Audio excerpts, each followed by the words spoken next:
الحمدللہ والصلاة والسلام علی رسول اللہ صلی اللہ علیہ وسلم وعلی آلہ وصحبہ اجمعین وبعد۔ اللہ تعالیٰ ہی کی تعریف ہے اور تمام نبیوں، رسولوں، پیغمبروں پر اللہ تعالیٰ کی رحمتیں، برکتیں نازل ہوں، خاص کر کے ہمارے آخری نبی جناب محمد الرسول اللہ صلی اللہ علیہ وسلم پر، جن کے ذریعے سے ہم کو صحیح دین، صحیح طریقہ اور روشن راستہ معلوم ہوا ہے۔ اللہ کے فضل و کرم سے ہم لوگ ہر اتوار کو کتاب پڑھ رہے ہیں، اور ہماری جو کتاب چل رہی ہے شرح مسائل الجاہلیہ، یعنی جاہلیت کے مسائل جو ہیں اس زمانے میں تھے، آج بھی موجود ہیں، ان سے ہمیں بچنے کی ضرورت ہے۔ اور اس کتاب کو محمد بن عبد الوہاب رحمۃ اللہ علیہ نے لکھا ہے، اور سعودی عربیہ کے بہت بڑے عالم جو فی الوقت زندہ ہیں، شیخ صالح الفوزان حفظہ اللہ، اس کی شرح سے ہم لوگ اہم باتیں سنتے ہیں اور فائدہ اٹھاتے ہیں۔ انشاءاللہ آج بھی کچھ باتیں آئیں گی۔ اس سے پہلے دو باتیں میں ہم سب کے فائدے کے لیے بولنا چاہوں گا۔ ایک بات جو ہے سنن دارمی کے اندر ہے، اور مسند احمد کے اندر یہ روایت ہے، اور بزار کے اندر بھی ہے، جس کی سند حسن ہے۔ حضرت سعد رضی اللہ تعالی عنہ سے مروی ہے، وہ کہتے ہیں قلت یا رسول اللہ صلی اللہ علیہ وسلم ای الناس اشد بلاء۔ حضرت سعد رضی اللہ تعالیٰ عنہ کہتے ہیں کہ میں نے رسول اللہ صلی اللہ علیہ وسلم سے کہا، اے اللہ کے رسول صلی اللہ علیہ وسلم، سب سے زیادہ مصیبت کس کو آئے گی لوگوں میں؟ سب سے زیادہ مصیبت لوگوں میں کس کو آئے گی؟ تو آپ صلی اللہ علیہ وسلم نے کہا الانبیاء، نبیوں کو۔ سب سے زیادہ مصیبت جن کو آتی ہے وہ پیغمبر ہے، نبیوں کو آتی ہے۔ ثم الصالحون، پھر ان کے بعد، نبیوں کے بعد پھر کن پر؟ جو نیک لوگ ہیں ان پر مصیبت آتی ہے۔ ثم الامثل فالامثل، پھر اس کے بعد انہی کے راستے پر چلنے والے جتنا زیادہ وہ نیک ہوں گے اسی کے حساب سے مصیبتیں آئیں گی۔ آپ صلی اللہ علیہ وسلم نے پھر فرمایا کہ یبتلی الرجل علی حسب دینہ، آدمی کو اس کے دین کے حساب سے مصیبت میں ڈالا جائے گا، اس کو اس کے دین کے حساب سے مصیبت میں ڈالا جائے گا۔ فإن كان في دينه صلابة زید فی بلائه، اگر وہ آدمی اپنے دین میں بہت مضبوط ہے تو اس کی بلائیں بڑھا دی جائیں گی، اس کی مصیبت بڑھا دی جائے گی۔ وَإِن فِي دِينِهِ رِقَّةٌ، اگر دین میں ڈھیل ہے اور نرم ہے تو کیا کیا جائے گا؟ خُفِّفَ عَنْهُ، تو اس کی بلائیں کم کر دی جائے گی، اس کی مصیبت کم کر دی جائے گی۔ اور کہتے ہیں وَمَا يَزَالُ الْبَلَاءُ بِالْعَبْدِ حَتَّى يَمْشِي عَلَى ظَهْرِ الْأَرْضِ لَيْسَ عَلَيْهِ خَطِيئَةٌ۔ نبی صلی اللہ علیہ وسلم نے کہا کہ بندے کو ہمیشہ مصیبت آتی رہے گی، ایک مومن بندے کو ہمیشہ مصیبت آتی رہے گی، یہاں تک کہ زمین کے پیٹھ پر، یعنی زمین کے اوپر ایسے چلے گا جیسے کہ اس پر کوئی گناہ نہ ہو، جیسے کہ اس پر کوئی گناہ نہ ہو۔ یعنی مصیبت تو آئے گی لیکن ان مصیبتوں اور ان بلاؤں کی وجہ سے اس کے گناہ ختم ہوں گے، ان کے گناہ ختم ہوں گے۔ تو یہ حدیث ہے سنن دارمی کے اندر، اور دارمی کے اندر حدیث نمبر 2780 پر 3 کے اندر موجود ہے، اور سند حسن ہے۔ اب غور کریں کہ تمام لوگوں میں سب سے زیادہ پیغمبروں کو مصیبت آئی ہے، اور ہم جانتے ہیں کہ کس طرح سے ستائے گئے پیغمبر۔ تو یہاں جو اہم بات ہے وہ یہ ہے کہ اللہ کے نبی صلی اللہ علیہ وسلم نے یہ کہا کہ یبتلی الرجل علی حسب دینہ، کہ آدمی اس کے دین کے اعتبار سے اس کو مصیبت میں مبتلا کیا جائے۔ بہت سارے لوگ سمجھتے ہیں کہ کوئی مصیبت نہیں آتی ہے میں حق پر ہوں، ایسے سمجھتے ہیں، ایسے صحیح نہیں ہے۔ اور جس کو مصیبت آ جاتی ہے تو سمجھتے ہیں کہ باطل پر ہے۔ اگر صحیح آدمی ایماندار ہے، مومن ہے، اور مصیبت آ رہی ہے تو اس کو الٹا سیدھا نہیں کہنا چاہیے، الٹا سیدھا نہیں کہنا چاہیے۔ اللہ تعالیٰ اس کو آزما رہا ہے اور آزمائش میں ڈال کر کے اس کو کھڑا کر رہا ہے، دین کو مضبوط کر رہا ہے، یا تو مصیبت کو ختم کر، یہ اس کے گناہوں کو ختم کر رہا ہے۔ اور کیا فرمایا، دین میں جتنا ڈھیلا پن ہے اور جتنا نرمی ہے اتنا اس کو مصیبت کم کر دی جائے گی۔ اب سمجھیے، تو یہ حدیث جو ہے ہمارے لیے ایک رہنمائی کرتی ہے۔ مصیبت آئے صحیح دین پر چلتے ہوئے تو گھبرانا نہیں چاہیے، گھبرانا نہیں چاہیے۔ کوئی کیا پاگل دیوانہ مجنوں کیا کیا کہے، ان سے ہم کو کیا لینا دینا ہے۔ تمام نبیوں کو اس طریقے سے کہا گیا تو یہ بہت بڑی بات ہے۔ سختی یہ سب آئے گی، پابندی آئے گی، لیکن دین پر جمے رہنا۔ اللہ تعالیٰ ہم کو یہ حدیث سمجھنے کی توفیق دے۔ یہ تو نبی کریم صلی اللہ علیہ وسلم کی بات تھی۔ ایک صحابی رسول حضرت عبداللہ بن مسعود رضی اللہ تعالیٰ عنہ کی ایک بات ہم سنتے ہیں، کیونکہ دیکھیے سب سے بہترین بات قرآن مجید کی ہے اور نبی کریم صلی اللہ علیہ وسلم کی ہے، اور صحابہ کرام رضوان اللہ علیہ مجمعین کی نصیحتیں، ان کا طریقہ ہے۔ تو یہ جو بات میں بتانے جا رہا ہوں اس کو امام البانی رحمۃ اللہ علیہ نے صلاۃ التراویح کے اندر ذکر کیا ہے، اور اس کی 2 سندیں بیان کیا ہے، اور دوسری سند کو حسن کہا، پہلی سند کو انہوں نے صحیح کہا ہے۔ حضرت عبداللہ بن مسعود رضی اللہ تعالی فرماتے ہیں کہ کیف انتم اذا لبستکم فتنہ یحرم فیہا الکبیر ویربو فیہا الصغیر وَيَتَّخِذُهَا النَّاسُ سُنَّةً إِذَا تُرِكَ مِنْهَا شَيْءٌ قِيلَ تُرِكَ السُّنَّةُ قَالُوا وَمَتَى ذَاكَ قَالَ إِذَا ذَهَبَتْ عُلَمَاؤُكُمْ وَكَثُرَتْ قُرَّاؤُكُمْ وَقَلَّتْ فُقَهَاؤُكُمْ وَكَثُرَتْ أُمَرَاؤُكُمْ وَقَلَّتْ أُمْنَاؤُكُمْ وَالْتُمِسَتِ الدُّنْيَا بِعَمَلِ الْآخِرَةِ وَتُفَقِّهَا بِغَيْرِ الدِّينِ۔ یہ حضرت عبداللہ بن مسعود رضی اللہ تعالیٰ عنہ نے کہا، بڑی جامع اور بہت ہی اہم سبق ہے اس میں، اس کو غور سے سمجھ لیجئے۔ کہتے ہیں کہ تمہاری اس وقت حالت کیا ہوگی، دیکھیے تمہاری اس وقت حالت کیا ہوگی جب تم فتنے میں پڑ جاؤ گے، فتنے میں پڑ جاؤ گے۔ اور کیسا فتنہ ہوگا، یحرم فیہا الکبیر، اس میں بڑے لوگ بوڑھے ہو جائیں گے، اس فتنے میں پڑ کر کے باہر نہیں نکل پائے۔ اب سوچئے اتنا فتنہ عام ہوگا۔ اور وَيَرْبُو فِيهَا الصَّغِيرُ، چھوٹے بچے اس میں پرورش پائیں گے، فتنوں میں پرورش پائیں گے۔ وَيَتَّخِذُهَا النَّاسُ سُنَّةً، ان فتنوں کو لوگ سنت بنا لیں گے۔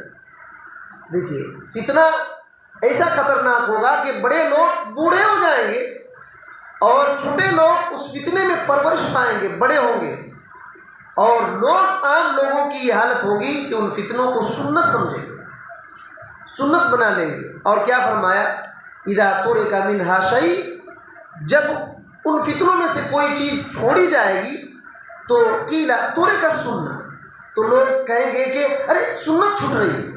اللہ المستعان۔ دیکھیے سنت، فتنے کو سنت بنا لیں گے، اگر کوئی چھوڑے گا تو لوگ کیا کہیں گے، دیکھو سنت کو چھوڑ دیا، سنت کو چھوڑ دیا، سنت چھوٹ رہی ہے۔ تو لوگوں نے، ان کے شاگردوں نے حضرت عبداللہ بن مسعود رضی اللہ تعالیٰ عنہ سے کہا، وَمَتَى ذَاكَ، یہ کب ہوگا، یہ فتنہ کب ہوگا؟ تو انہوں نے کہا، اذا ذهبت علماؤکم، جب تمہارے علماء ختم ہو جائیں گے، تمہارے علماء جب ختم ہوں گے تو یہ حالت ہو جائے گی لوگوں کی۔ وَكَثُرَتْ قُرَّاؤكُمْ، تمہارے قاری لوگ، پڑھنے والے زیادہ ہو جائیں گے اور علماء کم ہو جائیں گے۔ وَقَلَّتْ فُقَهَاؤكُمْ، اور دین کی سمجھ رکھنے والے فقہا کم ہو جائیں گے۔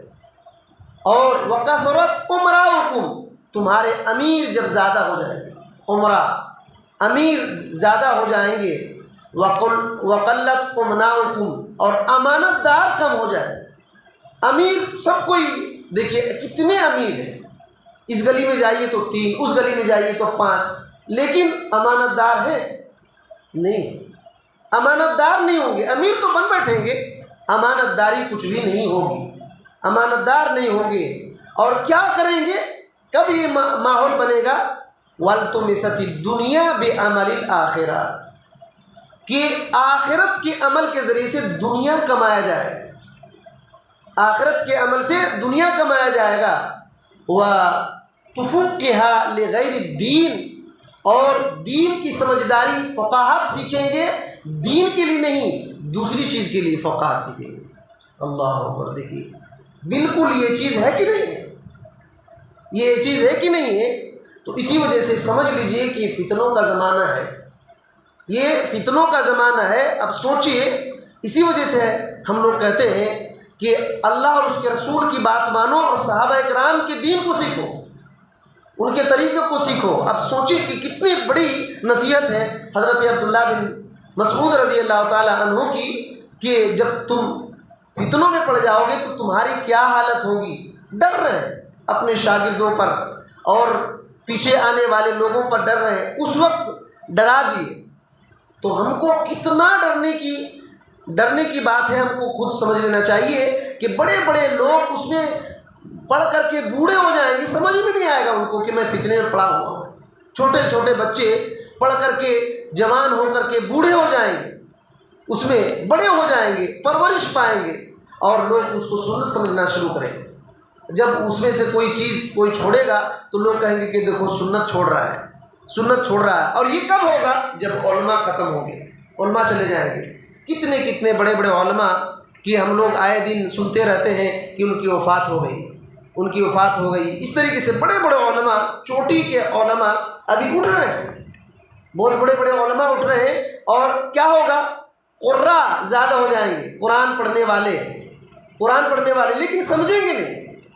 کتنے رمضان میں آتے ہیں نا، بہت سارے حافظ گھومتے رہتے ہیں، لیکن ان کو پتہ نہیں کہ ہم کیا پڑھ رہے ہیں۔ لیکن علماء سمجھنے والے، قرآن حدیث کو سمجھنے والے کم ہیں کہ نہیں؟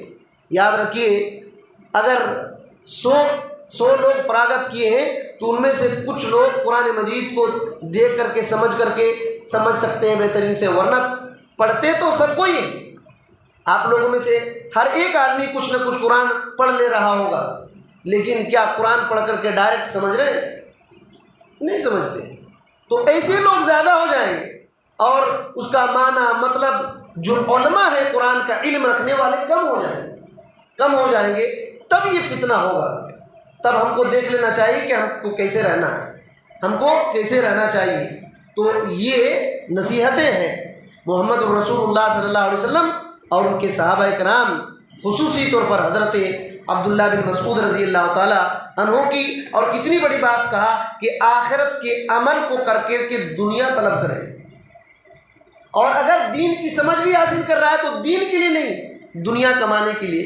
کتنے بچے مدرسے میں جا کر کے پڑھتے ہیں، لیکن یقین مانیے ان کو پوچھیں گے تو عجیب جواب دیتے ہیں، اور ماں باپ جس مقصد سے بھیجیں تو ان کا بھی عجیب ہے کہ مولوی صاحب کا باپ مجھ کو کہیں گے، مولوی صاحب کے باپ کہیں گے، یا تو مدنی صاحب کے باپ کہیں گے۔ صرف اتنا ہی ارادہ رہتا ہے، دین، صحیح عقیدہ، صحیح منہج اور جو صحابہ کرام کا طریقہ تھا اس کو پھیلانے کے لیے یا اس پر عمل کرنے کے لیے نہیں ہوتا ہے۔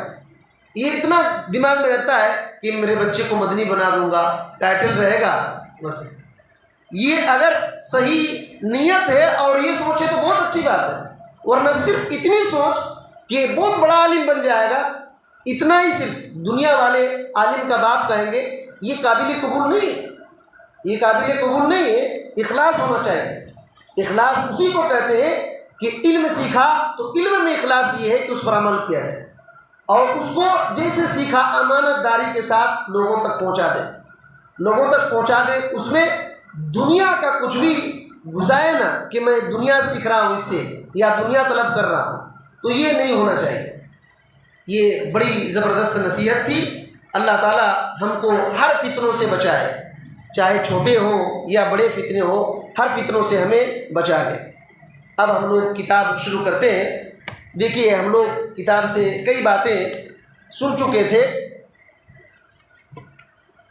اور اس میں امیر کی اطاعت کرنا زمانے جاہلیت میں ذلت سمجھتے تھے. اس کے تعلق سے بہت کچھ باتیں ہو گئی.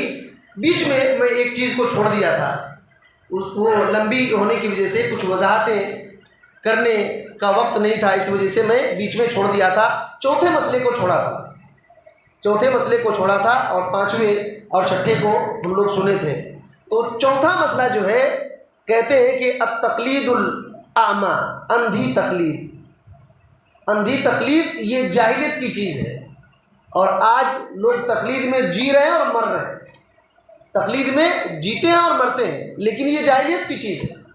زمانے جاہلیت میں مشرکین مکہ کا یہی ان کے اصول میں سے ایک اصول یہی تھا، اندھی تقلید.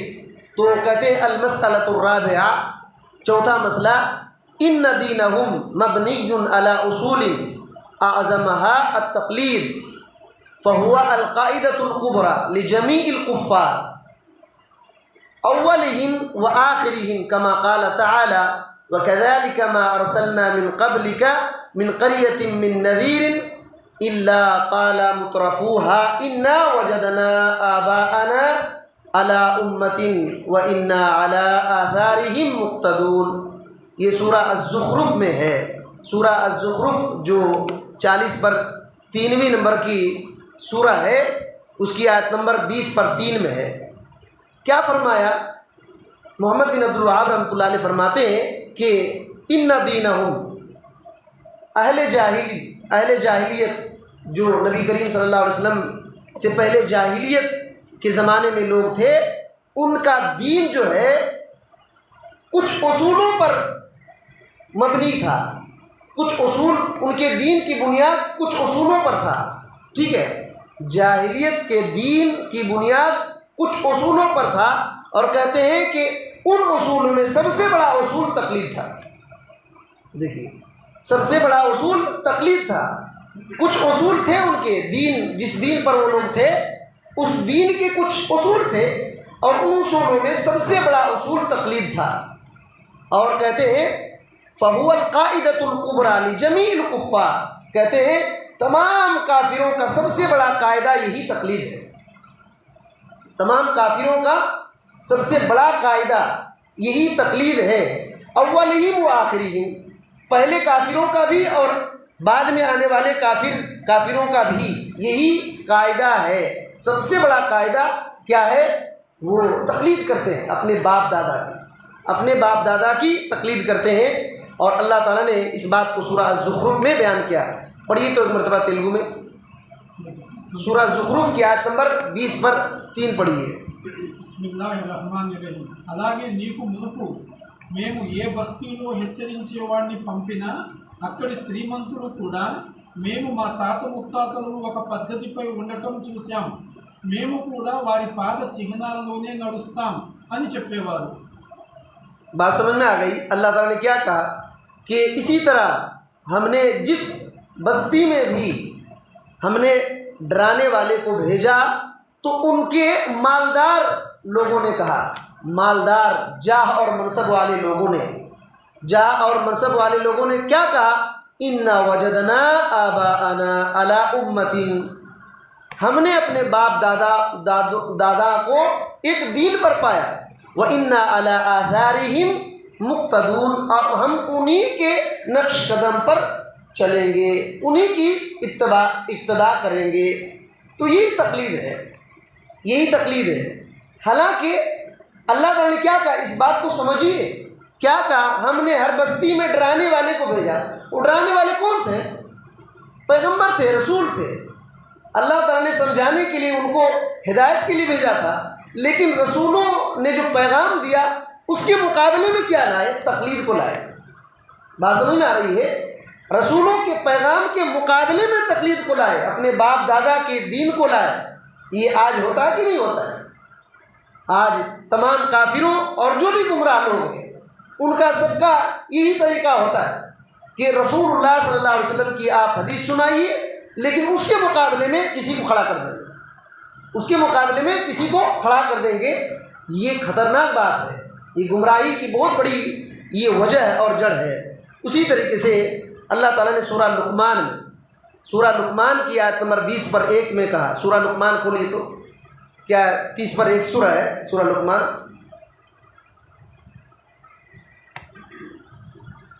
اس کی آیت نمبر 20 پر 1 دیکھیے. بسم اللہ الرحمن الرحیم.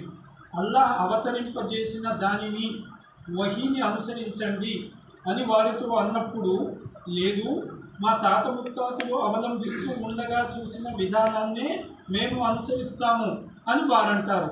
ఒకవేళ శైతాను వారి పెద్దలకు నరకయాతన వైపుకు పిలుస్తూ ఉన్నప్పటికీ వారు దాన్నే అనుసరిస్తారా?